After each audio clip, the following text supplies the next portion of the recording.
Okay, so good afternoon. Yesterday we have discussed something about universe, matter, energy, types of matter, states of matter, different forms of matter, etc. There was a background. हमने एक background पढ़ा कि हमें जो पढ़ना है atomic structure, उस atom का कंसेप्ट कहाँ से आता है। तो हमने देखा कि पूरा यूनिवर्स, ये कंप्लीट यूनिवर्स, ब्रह्मांड, ये बना है मैटर और एनर्जी से। वैसे आज के डेट में मैटर एनर्जी इंटर कन्वर्टेबल हैं, दो डिफरेंट चीज नहीं है, लेकिन अभी भी हम दो रूप में उसको यूज करते हैं। मैटर वो है जिसको मास है, जो स्पेस ऑक्युपाई करता है, जो फोर्स एक्सर्ट करता है। वो मैटर हमें 5 स्टेट में मिलता है: solid, liquid, gas, plasma and Bose-Einstein condensate. और एनर्जी के डिफरेंट फॉर्म्स हैं, आपको जानते ही हैं। इसमें सॉलिड, लिक्विड और गैस से हम रिलेटेड हैं, इसलिए कि हमको एटम वहीं मिलता है। ये सॉलिड हो, लिक्विड हो या गैस हो, ये सारे या तो प्योर हैं सब्सटेंस या इम्प्योर सब्सटेंस।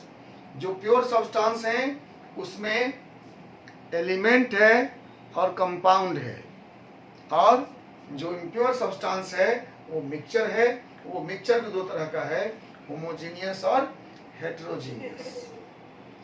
जो एलिमेंट है वो भी 4 तरह का है: metals, non metals, metalloids and inert gases. और जो कंपाउंड है वो 2 तरह के हैं, ऑर्गेनिक एंड इनऑर्गेनिक। आप सोचो, अपने अराउंड में देखो। सबसे इंपॉर्टेंट है the earth on which we are living. Earth, ये जो सॉइल है, what is this?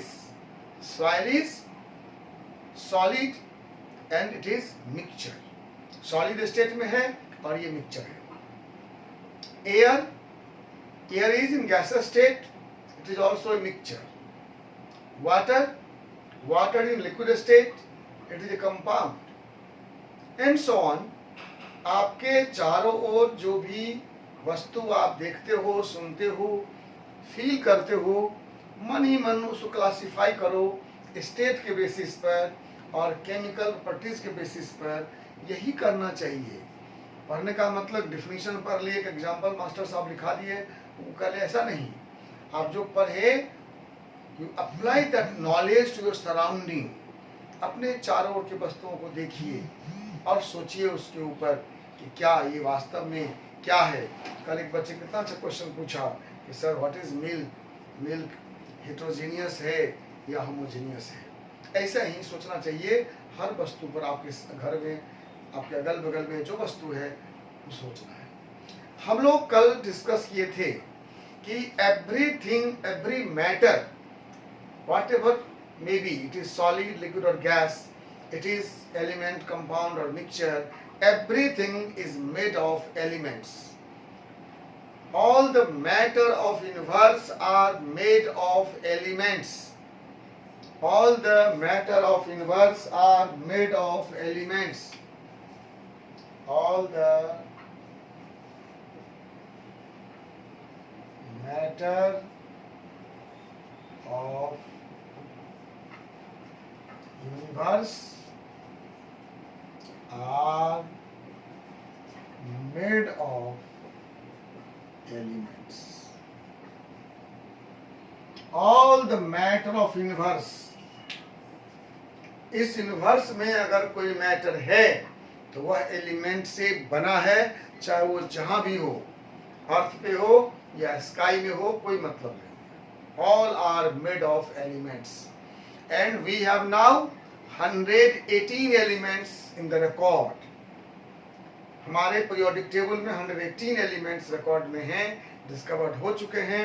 Out of which 92 are stable elements जो हमें मिलते हैं नेचर में, and most other are man made elements, transuranic elements कहते हैं उसको।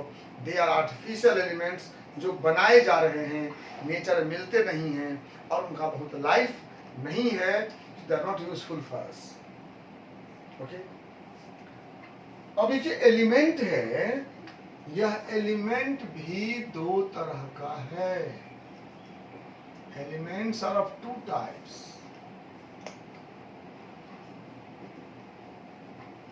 Atoms and molecules. Sodium, iron, cobalt, copper, silver, helium, chlorine, bromine, iodine, hydrogen, oxygen, nitrogen, ozone, phosphorus. दो तरह के एटम्स और मॉलिक्यूल्स। और मॉलिक्यूल भी बने हैं एटम से। मॉलिक्यूल भी बने हैं एटम से। तो फाइनल क्या हुआ? फाइनल क्या हुआ? फंडामेंटल है, बेसिक है। Everything of this universe, every matter of this universe is made of atoms. So atoms are actually building block of this universe. Atoms are actually building block of this universe. इस संसार में जितने matter हैं वो सब element से बने हैं और एलिमेंट एटम से बना है। इसका मतलब atoms are the building block of this universe. Atoms are the building block of this universe.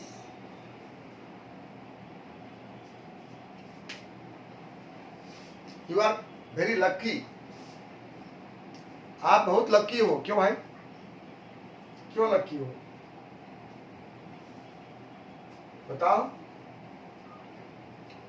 क्यों लकी हो तुम? You are lucky because you are going to know a structure of that atom of which whole universe is made.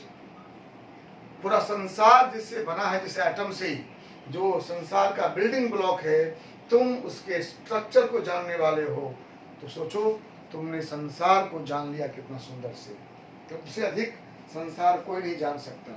इसलिए मैं बोलता हूँ बार बार कि chemistry पढ़ने वाले लकी होते हैं। जो केमिस्ट्री पढ़ते हैं ना, वो बहुत लकी होते हैं। आइए पहले हम एटम्स और मॉलिक्यूल को डिफाइन करते हैं, फिर चलेंगे एटॉमिक स्ट्रक्चर पढ़ने। How to define molecules? आपने पढ़ा होगा स्कूल में।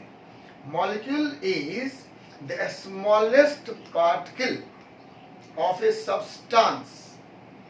Molecule is a smallest particle of a substance which exists independently and possess all its properties. किसी सब्सटेंस का सारा प्रॉपर्टी रखने वाला सबसे स्मॉल पार्टिकल जो एग्जिस्ट करता है उसे मॉलिक्यूल कहते हैं। सबसे स्मॉल पार्टिकल जो एग्जिस्ट करता है, उससे छोटा उसका पार्टिकल नहीं होता, उसमें उसके सारे प्रॉपर्टीज हैं, वो है मॉलिक्यूल। आइए हम डिफाइन करते हैं मॉलिक्यूल को। Molecule is smallest particle, smallest याद रखेगा, particle of a substance which possess all its properties and exist independently.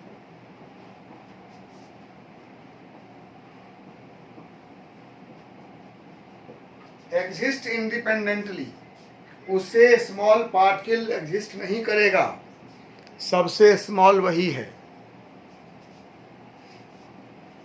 जैसे वाटर, वाटर ओशन में भरा हुआ वाटर है, रिवर में वाटर है, पॉन्ड्स में वाटर है, आपके घर में वाटर है, नहीं तो ओशन से छोटा है रिवर, रिवर से छोटा है टैंक, टैंक से छोटा है हमारे घर का बकेट, बकेट छोटा हमारा ग्लास, ग्लास छोटा हमारा कप, उस छोटा हमारा चम्मच, लेकिन सबसे छोटा जो है वाटर का वो H2O, that is molecule, a smallest particle of a substance which possess all its properties and exist independently. H2O अकेला रह सकता है, H2O अकेला होता है, वेपर फेज में H2O अकेला रहता है। H2O को अगर ब्रेक कर देंगे तो उसमें वाटर की प्रॉपर्टी नहीं रहेंगे, H2O को ब्रेक कर देंगे H और O में तो वाटर का प्रॉपर्टी नहीं रहेगा। So H2O is a smallest particle which has all property of water and which exists independently, and so H2O is a molecule. Carbon dioxide, CO2, CO2 को break करेंगे तो उसमें CO2 की प्रॉपर्टी नहीं रहेंगे। आप जानते ही हैं, कल हम लोग बात की है, कार्बन कंबसिबल है, ऑक्सीजन कंबसन का सपोर्टर है और CO2 फायर एक्सटिंग्विशर है।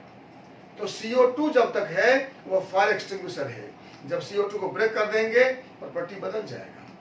तो CO2 क्या हुआ? Smallest particle of carbon dioxide which possess all its properties and exist independently, तो वो हुआ मॉलिक्यूल। मॉलिक्यूल दो तरह के होते हैं, molecule of elements and molecule of compounds. Okay, molecule दो तरह के होते हैं। अभी जो आपके बोर्ड पर लिखा हुआ है बताइए क्या है? These are molecules of elements. कैसे समझे? कैसे समझे? Elements are made of atoms of same element, same element. P4 है, P4 है, O3 है, O2 है, H2 है। So these are molecules of element. और HCl, CO2, H2O ये क्या होंगे? Molecules of compound. Good. So molecules are of two types.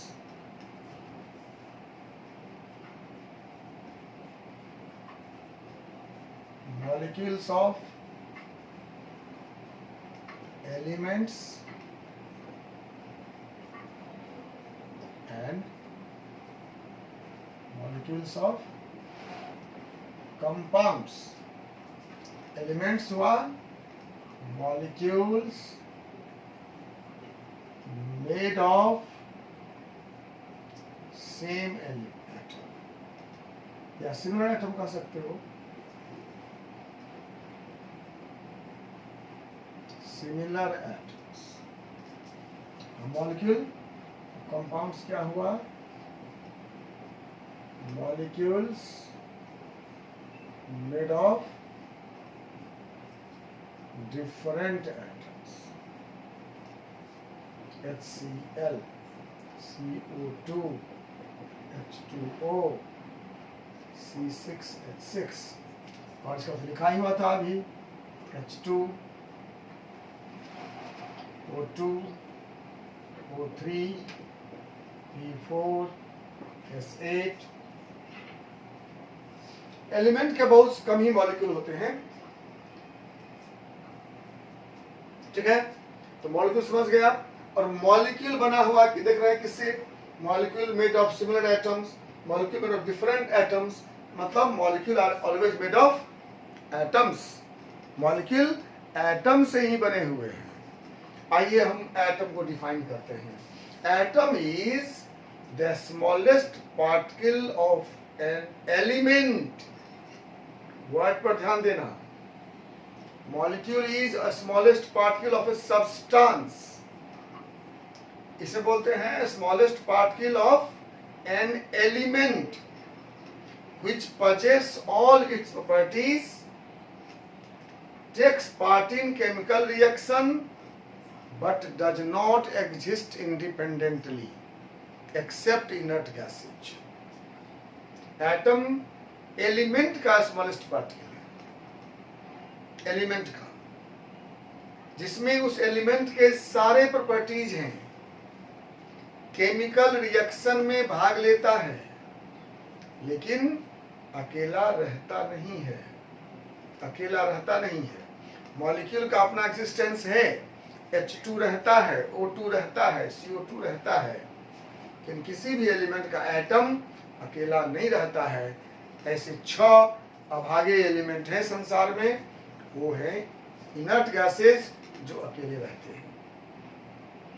तो एक्सेप्शंस हैं, आप जानते हो केमिस्ट्री में तो एक्सेप्शंस होते ही हैं, केमिस्ट्री पढ़े हो स्कूल में भी, तो एक्सेप्शन में आएंगे, लेकिन डिफिनीशन में कहते हैं हम लोग कि कोई भी ऐसा नहीं है जो अकेले रहता है। जैसे आदमी के बारे में पूछा जाए तो आप बोलेंगे आदमी तो फैमिली में रहता है, तो कुछ तो ऐसे अभागे आदमी भी है ना जो अकेले रहते हैं, जिनका फैमिली नहीं है। वैसे ही है हम अभी, atoms are the smallest particle of an element which possess all its properties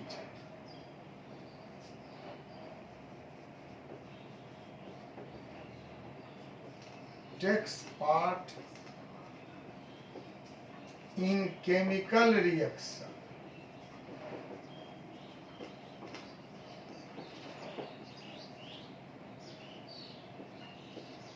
But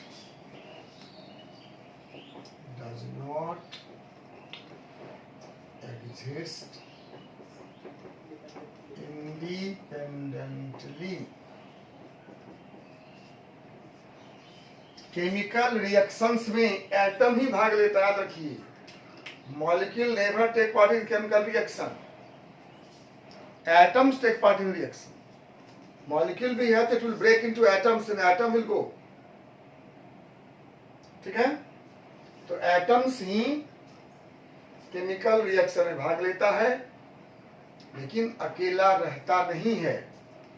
exception है, एक्सेप्शन है कौन? Inert gases. इनर्ट गैसेज नाम बोलो, helium, neon, krypton, xenon and radon, जो पीरियोडिक टेबल के ग्रुप 18 में है। क्या पीरियोडिक टेबल के ग्रुप 18 के element helium, neon, argon, krypton, xenon, radon, जिन्हें हम इनर्ट गैस कहते हैं, नोबल गैस कहते हैं, रेयर गैस कहते हैं, ये अकेले रहते हैं। बाकी या कैसे रहते हैं? तो या तो मॉलिक्यूल बनाते हैं, और जो मॉलिक्यूल नहीं बनाते वो क्लस्टर्स बनाते हैं। ठीक है? नॉन मेटल्स फॉर्म मॉलिक्यूल्स और metal form clusters. Clusters mean झुंड, भीड़। आयरन, कभी आपने एक एटम आयरन देखा है? Fe2 देखा है? Fe3 देखा है? नहीं। Fe के बहुत सारे करोड़ों अरबों एटम एक साथ रहेंगे। गोल्ड के, सोडियम के, मैग्नीशियम के, एल्युमिनियम के, सबके बड़े बड़े रॉड होते हैं, प्लेट्स होते हैं, सीट्स होते हैं, है ना? अकेला वो एटम या मॉलिक्यूल बनाकर नहीं रहता है। तो जो मेटल है, आयरन है। सोचो, ध्यान से देखो, आयरन जानते हो तुम, देखे हो, एल्युमिनियम देखे हो, कॉपर देखे हो, जिंक देखे हो, सिल्वर घर में देखे होगे, गोल्ड देखे होगे। कोई देखा कि उसका मॉलिक्यूल जैसा है? अगर मॉलिक्यूल होता तो गैस होता। वो सबके बड़े बड़े सीट हैं, बड़े बड़े टुकड़े हैं, वो क्लस्टर्स हुआ एक साथ। लिखते हैं हम लोग Fe, लेकिन Fe कभी मिलता नहीं है। Fe मिलेगा, n infinite number of Fe atom एक साथ रहेगा। एक छोटा पिन लेंगे, एक पिन में करोड़ों एटम होंगे, एक पिन में करोड़ों एटम होंगे, एक सोने का छोटा सा गहना है उसमें अरबों एटम होंगे। तो ये मेटल हैं जो क्लस्टर्स बनाकर रहते हैं, जो नॉन मेटल हैं वो मॉलिक्यूल बनाते हैं, और ये 6 भागे हैं जो अकेले रहते हैं, मोनो एटॉमिक कहलाते हैं, मोनो एटॉमिक, ये अकेले रहते हैं। तो आई होप कि आपको एटम का कंप्लीट ब्रीफ मिल गया। कहीं आपको कोई एटम खोजने में दिक्कत अब नहीं होगी। CO2 में जो एक C का एटम है, 2 O का एटम है। NH3 में एक N का एटम है, 3 H का एटम है। NaCl में एक Na का एटम है, एक Cl का एटम है। आयरन में केवल Fe के एटम है। गोल्ड में केवल Au के एटम है। कॉपर में सिर्फ Cu के एटम है। O2 में केवल O के एटम है। S8 में केवल S के एटम है। कोई कंफ्यूजन कहीं होगा एटम खोजने में? एटम पहचान लेंगे, और atoms are the building block of this universe. Everything of this universe is made of atoms. हम आप भी सारे लिविंग नॉन लिविंग जो भी हैं सभी एटम से ही बने हुए हैं। Any question? मेटलॉइड क्या बनाएगा? क्लस्टर या मॉलिक्यूल? मेटलॉइड भी मेटल की तरह ही क्लस्टर्स बनाता है। मॉलिक्यूल जितने बनाते हैं वो मैंने लिख दिया, इतने ही हैं मॉलिक्यूल बनाने वाले element. Hydrogen, nitrogen, oxygen, phosphorus, sulphur, बाकी जो भी हैं मेटल्स हैं, मेटलॉइड्स हैं, दे ऑल फॉर्म क्लस्टर्स। ठीक है, चलिए अब हम एटम की बात करते हैं। तो आपको मालूम है एटम के बारे में जो सबसे पहला थ्योरी हम लोगों को मिलता है वो है डाल्टन्स एटॉमिक थ्योरी, जिसकी चर्चा पिछले क्लास में, पिछले लेसन में हम लोग कर चुके हैं। वैसे एटम का कंसेप्ट एंशिएंट इंडिया में पहले था।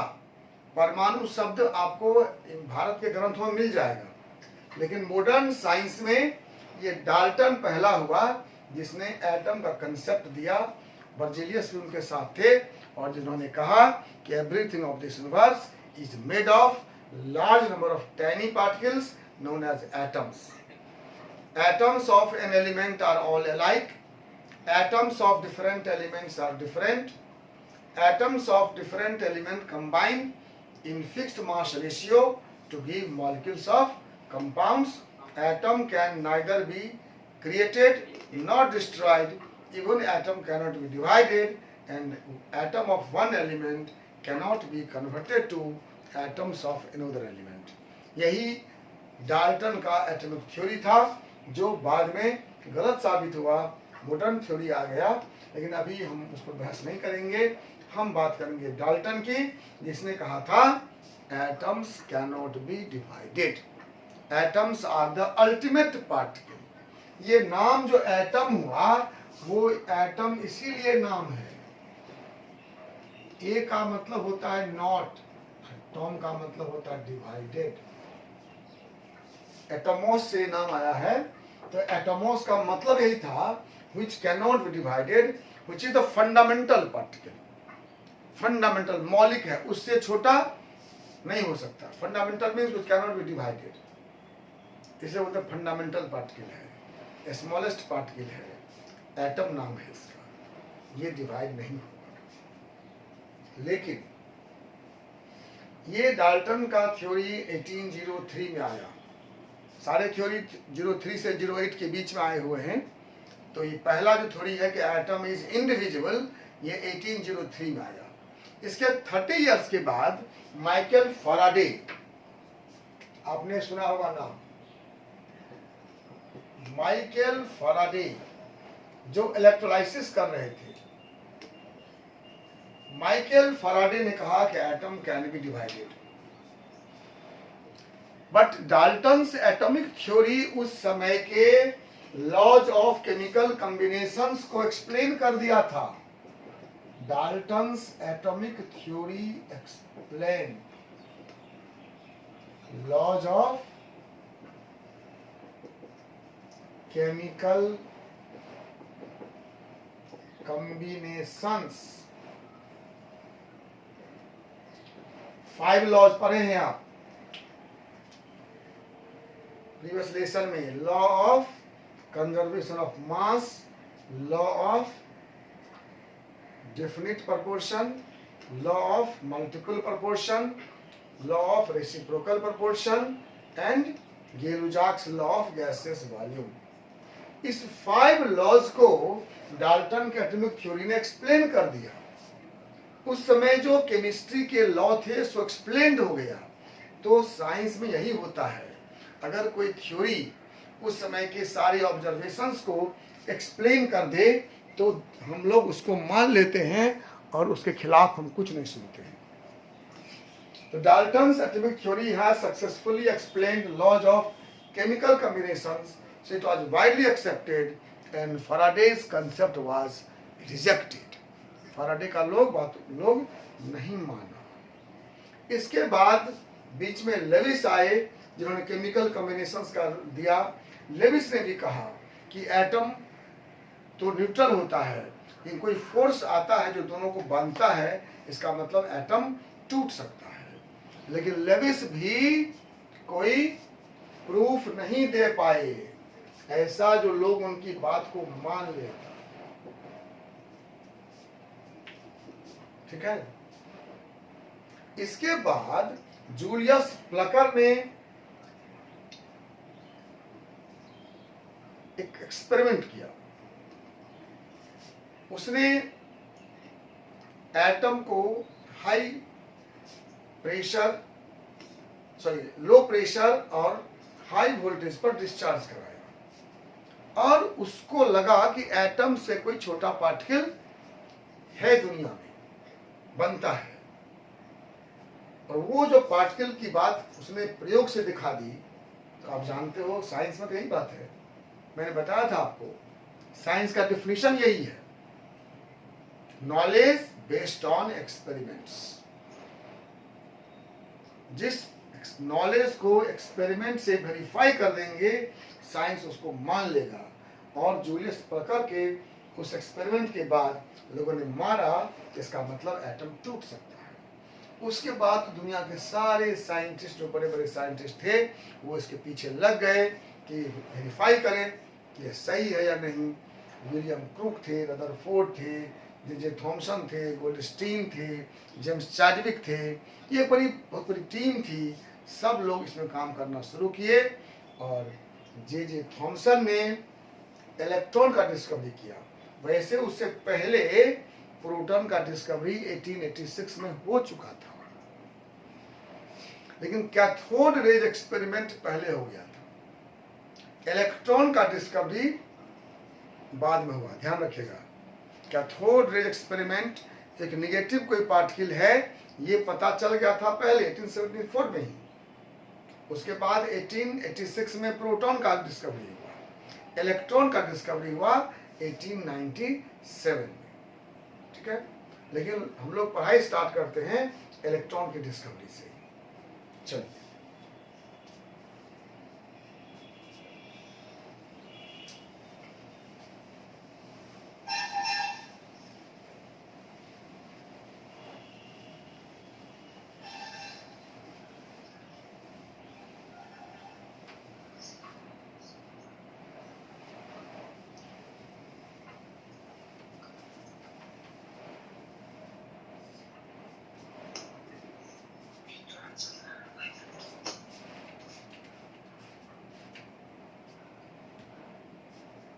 तब तक हम दिखाते हैं आपको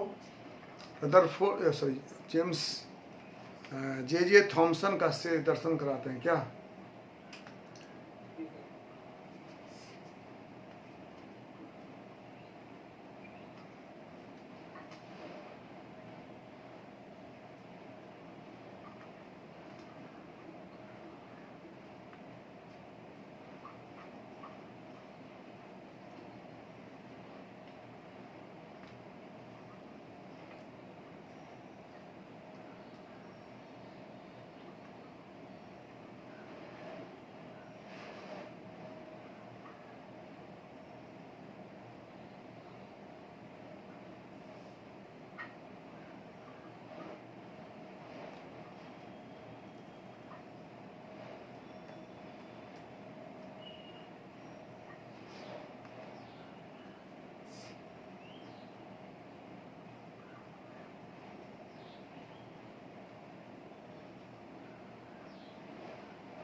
दिख रहा है? Yes, sir. यही है अपने जे थॉमसन साहेब। इनके देश में टॉमसन बोलते हैं, हम लोग थॉमसन बोलते हैं।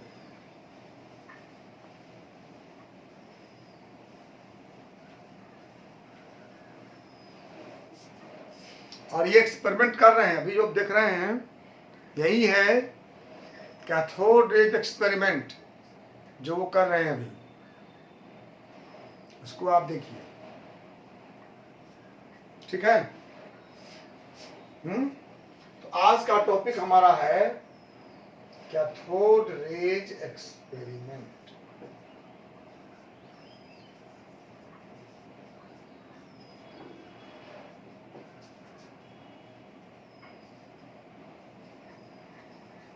कैथोड रेज एक्सपेरिमेंट किसने किया? जे थॉमसन ने। कब किया? 1897 में। क्या मिला इससे? सर अपने लैपटॉप को सर थोड़ा सा राइट की तरफ घुमाइए। हाँ हाँ, अभी मैं आपको दिखा रहा हूँ, अभी आप स्क्रीन देखिए ना। इससे हुआ क्या? Discovery of electron. ठीक है? Yes, sir. किसने किया एक्सपेरिमेंट?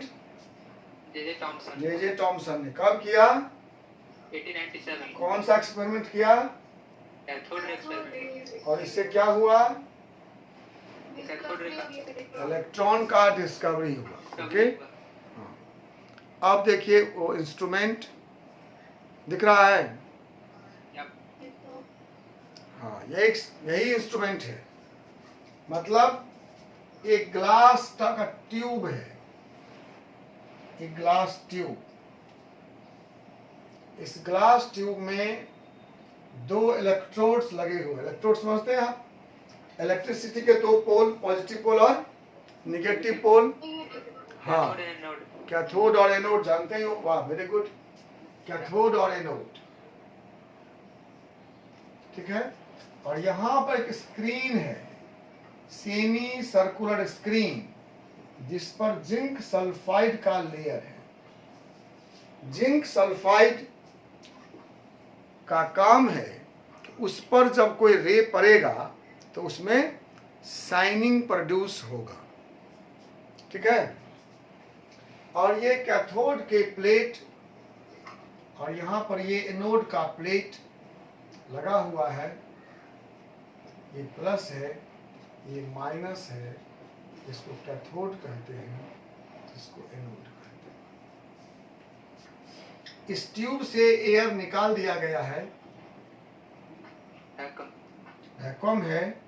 इसका प्रेशर है नियरली 0.01 mm। और ये जो जोड़े हैं इसको हम, वहां पर पोटेंशियल है नियरली 10,000 वोल्ट। 10,000 वोल्ट। तुम्हारे घर में कितना वोल्ट होता है? 240। 220, 240, 300 मैक्सिमम। ये है 10,000 वोल्ट। कहाँ मिलेगा पता है? 10,000। हाँ, हाइड्रोइलेक्ट्रिक प्लांट से। प्लांट से। और अभी कहाँ मिलेगा? दरभंगा में खोजना चाहे तो। ट्रांसफार्मर से। ट्रांसफार्मर से। गुड। ट्रांसफार्मर पे आप देखे होंगे 11,000 वोल्ट होता है। तो अगर आपको एक्सपेरिमेंट करना हो तो आप ट्यूब ले जाओ और ट्रांसफार्मर के दो वायर से प्लस माइनस से जोड़ दो, you will get 10,000 volt easily. 11,000 volt होता है वहां पर। ये दो इलेक्ट्रोड हैं। इस ट्यूब से एयर निकाल के इसका प्रेशर 0.01 mm कर दिया गया है। नॉर्मल प्रेशर कितना होता है पता है? Normal pressure 760 mm of Hg। हाँ, ये भी Hg का ही है। तो 760 mm होता नॉर्मल। ये कितना है? 0.01। नॉर्मल प्रेशर से 7600 लो प्रेशर है इसका। ठीक है? तो वेरी लो प्रेशर और हाई वोल्टेज पर इलेक्ट्रिक डिस्चार्ज कराया गया। This is Thomson experiment. कोई आपसे पूछे व्हाट इज थॉमसन एक्सपेरिमेंट, क्या बोलेंगे आप? एक्सपेरिमेंट क्या हुआ? एक्सपेरिमेंट हुआ electric discharge at very low pressure and high voltage difference. ये था एक्सपेरिमेंट, सिंपल। एक ट्यूब है, जिस ट्यूब से लो प्रेशर और हाई वोल्टेज डिफरेंस पर इलेक्ट्रिक डिस्चार्ज कराया गया है। Okay, now observations.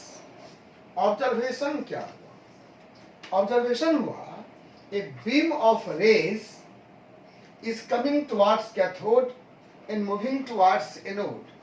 कैथोड की ओर से एक बीम ऑफ रेज आ रहा है एनोड की ओर। इस बीम ऑफ रेज का स्टडी किया जे टॉमसन ने। ऑब्जर्वेशन क्या हुआ? What is observation? A beam of rays moving towards anode. Anode की ओर एक बीम ऑफ रे आ रहा था। सर क्या बीम ऑफ रे विजिबल था सर? हाँ बेटा, सर इस बीम ऑफ रे विजिबल? बीम ऑफ रे विजिबल नहीं था, लेकिन वोल्टेज और प्रेशर चेंज करने से कभी कभी विजिबल हो जाता है। वैसे जो हम लिखे हैं कंडीशन, उसमें इनविजिबल है, बट अगर प्रेशर को चेंज करते हैं या वोल्टेज चेंज करते हैं तो रे विजिबल भी होता है, दिखता है। येलो इस ग्रेनेस रे दिखता है। उसने किया था वेरी कंडीशन को, तो विजिबल हुआ था। वैसे नॉर्मल में वो विजिबल नहीं होता। इस रे के प्रॉपर्टी को स्टडी किया जे टॉमसन ने और भी लोगों ने। क्या देखा? कैरेक्टरिस्टिक्स क्या है इस रे का?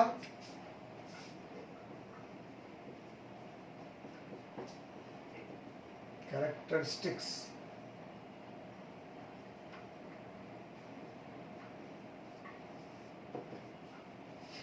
चूंकि ये रे एनोड की ओर जा रहा था, इसका मतलब कैथोड की ओर से आ रहा था, इसलिए इसका नाम पड़ा कैथोड रेज। कैथोड की ओर से it is moving towards anode, it means it is coming from cathode. Cathode से आ नहीं रहा था, कैथोड की ओर से आ रहा था, इसका नाम पड़ गया कैथोड रे। ठीक है, यह रे जब यहां गया, इसने जिंक सल्फाइड के स्क्रीन पर साइंटिलेशन प्रोड्यूस किया, चमका यहां पर आके। इसी से पहचान हुई कि ये निकला है। पहला, प्रोड्यूसेस शाइनिंग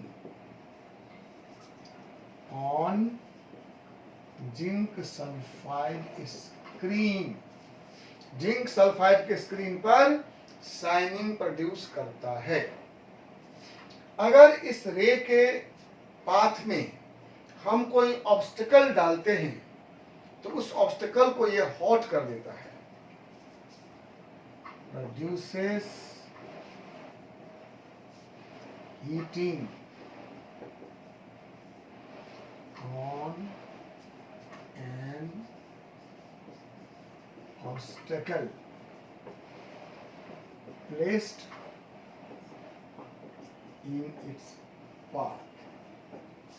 अपने रास्ते में रखे हुए किसी ऑब्स्टिकल को हॉट कर देता है। इसका मतलब क्या हुआ? इसका मतलब फ्रिक्शन होता है। हीटिंग फ्रिक्शन से प्रोड्यूस होता है। यही साबित किया कि इसमें पार्टिकल नेचर है। आगे और भी प्रॉपर्टी हुए कि पहली बार हीटिंग से लगा कि यह वेव नेचर नहीं है, इसको पार्टिकल नेचर है। Third one,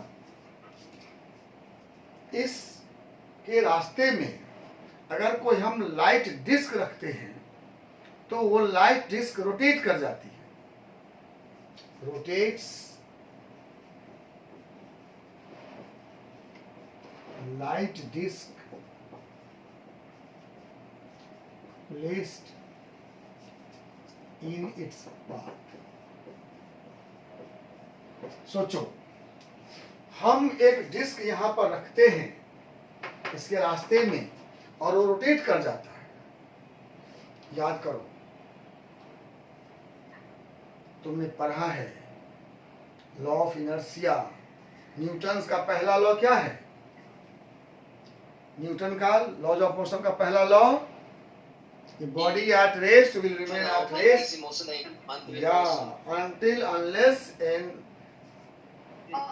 external force is applied on it. तो हमने इस डिस्क को यहाँ रखा, how it can rotate? हमने रखा, I have placed it. Who rotated it? कौन है यहाँ? और आप लोग गए थे कभी? आप लोग गए थे इस ट्यूब में कभी घूमने? तो कौन तो रोटेट किया? तो हाँ, it means cathode ray can rotate the disc, means cathode ray can exert force, it means it has mass, it is made of particles. ये दूसरा प्रूफ हो गया, ठीक है। ये दोनों से प्रूफ होता है कि ये पार्टिकल से बने हुए हैं, ये रे नहीं है। कैथोड रे इनका नाम है लेकिन ये रे नहीं है। These are made of particles, they have mass, ठीक है। अगर इसके रास्ते में हम इलेक्ट्रिक और मैग्नेटिक फील्ड अप्लाई करते हैं, अगर हम इलेक्ट्रिसिटी का प्लस और माइनस फील्ड अप्लाई करते हैं तो ये ऐसे सीधे नहीं जाकर डेविएट कर जाती है टुवर्ड्स पॉजिटिव पोल, और अगर हम इसके रास्ते में मैग्नेट रखते हैं तो डेविएट करती है निगेटिव पोल की ओर। इलेक्ट्रिक फील्ड में पॉजिटिव पोल की ओर और मैग्नेटिक फील्ड में निगेटिव पोल की ओर डेविएट कर जाती है, सीधे नहीं जाती है। इसका मतलब क्या हुआ? इस पर चार्ज है, अगर न्यूट्रल होता तो सीधे पास कर जाता, लेकिन ये पॉजिटिव पोल की ओर मुड़ गई। आप जानते हो कूलम्स लॉ, अपोजिट चार्ज में अट्रैक्शन होता है। इट मींस दिस रे consist of negatively charge particles, इस पर नेगेटिव चार्ज है। इन electric field it deviates towards positive pole, and in magnetic field it deviates towards north pole. ठीक है? It indicates that cathode ray are made of negatively charged particles. ये negative charge के particle से बने हुए हैं। ये हुआ इसका कैरेक्टरिस्टिक। और भी बातें हैं इसमें कि इसको अगर आप डालेंगे कैथोड रेज को किसी वस्तु पर तो स्कैटरिंग होगा, वो सब अलग है, उससे मतलब नहीं। हमको जिससे मतलब है वो ये है कि ये शाइनिंग प्रोड्यूस करता है, ये ऑब्जेक्ट को हीट करता है, ये लाइट डिस्क को रोटेट कर देता है और ये इलेक्ट्रिक और मैग्नेटिक फील्ड में डेविएट कर देता है। तो ये तो हो गया कि निगेटिवली चार्ज पार्टिकल है। और निगेटिव चार्ज पार्टिकल आया कहाँ से? ये आया कहाँ से? तो इसका मतलब है ये तो किसी न किसी मटेरियल से ही आया होगा। इसमें तो केवल हवा भरा हुआ है, वो भी बहुत लो प्रेशर पर। इसका मतलब किसी एटम से ही टूट के आया है। दुनिया में इतना छोटा पार्टिकल पहले कभी देखा नहीं गया था। ठीक है, तो ये साबित हुआ कि एटम टूट सकता है। अब उसके बाद जे जे थॉमसन ने क्या क्या वो देखिए। जे जे थॉमसन ने इस एक्सपेरिमेंट को रिपीट किया टाइम एंड अगेन, बार बार इस ट्यूब का गैस चेंज किया, इलेक्ट्रोड चेंज किया और बार बार रिपीट किया। और रिपीट करने पर देखा कि हर एक्सपेरिमेंट में सेम रे निकलता है, वही रे जिसका charge by mass ratio same है। सभी एक्सपेरिमेंट में एक ही रे निकला, इसका मतलब क्या हुआ बताइए। सभी मैटर से एक ही रे निकला, इसका मतलब क्या हुआ कि यह रे कोई आइडेंटिकल सब, पार्टिकल। हाँ सभी मैटर में है, एक ही है, सभी मैटर में है। ये इंपॉर्टेंट, जे जे थॉमसन ने मेनली यही काम किया था, असल काम यही था। और उसी का नाम बाद में पड़ा इलेक्ट्रॉन। इसे लोग कहते हैं इलेक्ट्रॉन का डिस्कवरी जे जे थॉमसन ने किया। ये सारे एक्सपेरिमेंट पहले हो गए थे इलेक्ट्रॉन की डिस्कवरी से पहले। कैथोड रे पता था लोगों को, ठीक है। जे जे हम लोग पढ़ेंगे कल। J J Thomson determined charge by mass ratio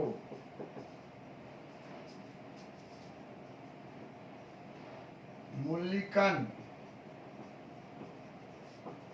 determined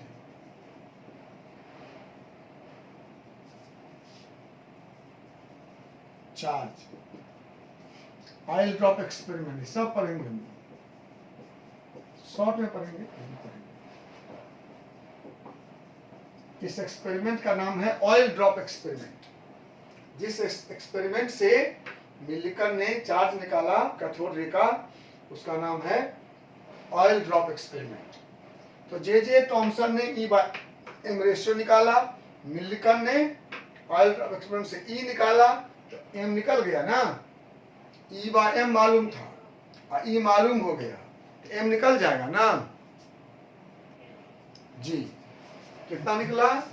तो चार्ज निकला -1.60 10-19 कूलम और मास निकला 9.11 × 10-31 kg। ठीक है, जिसको हम लोग नियरली 0 मानते हैं।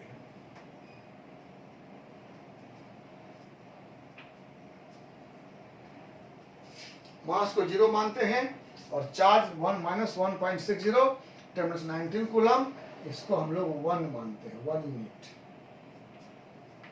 -1 मतलब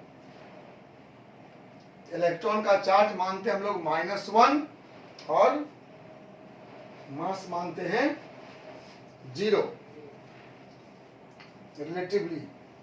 एक्चुअली में इसका चार्ज है -1.6 10-19 कूलम और मास है 9.11 × 10⁻31 kg। Any trouble?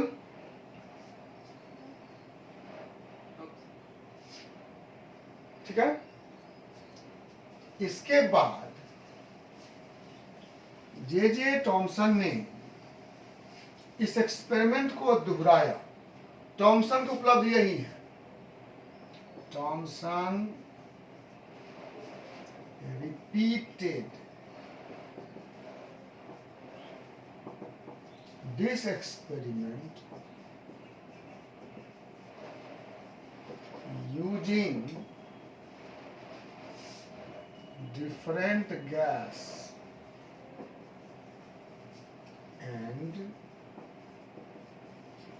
different electrodes in the tube. He got rays having same E by M ratio in all the case. यही असली बात है, इसलिए नाम हुआ जे टॉमसन का कि उसने ही डिस्कवर किया। डिस्कवर उसने नहीं किया, डिस्कवरी पहले हो गया था। उसने सिर्फ ये दिखाया कि ये रे सभी एलिमेंट के एटम में रहते हैं। अगर किसी एलिमेंट के एटम में नहीं रहते तो उसमें से नहीं निकलते।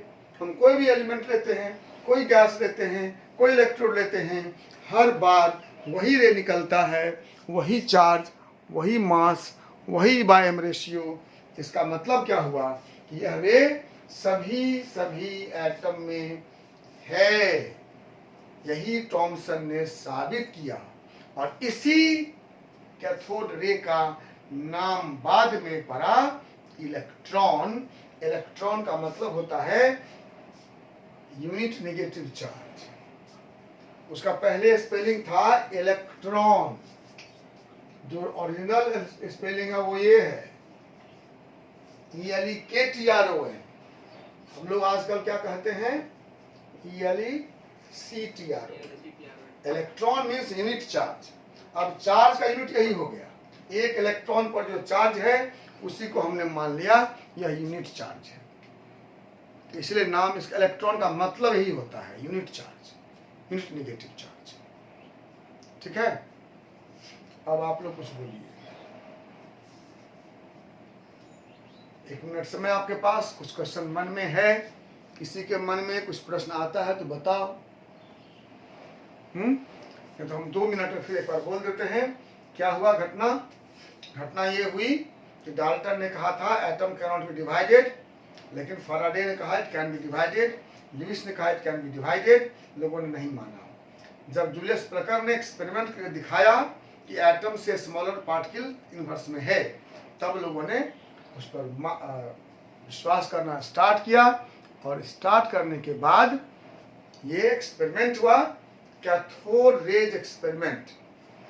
लो प्रेशर और हाई वोल्टेज पर इलेक्ट्रिक डिस्चार्ज कराया गया। एक बीम ऑफ रेज कैथोड की ओर से निकलकर एनोड की ओर आ रही थी। उसके प्रॉपर्टीज को स्टडी किया तो देखा कि वो जिंक सल्फाइड के स्क्रीन पर शाइनिंग प्रोड्यूस करता है, मतलब कोई रे निकल रहा है। लेकिन वो अपने रास्ते में रखे हुए ऑब्स्टेकल को हॉट कर देता है, इसका मतलब वो पार्टिकल है।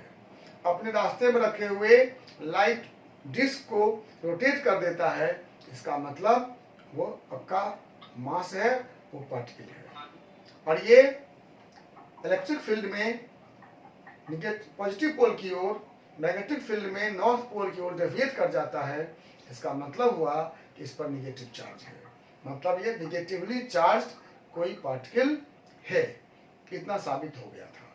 जे टॉमसन ने उसके बाद इस एक्सपेरिमेंट को बार बार रिपीट किया, using different gas in the tube in different electrodes, and he found that in all the experiments rays having same charge by mass ratio are obtained.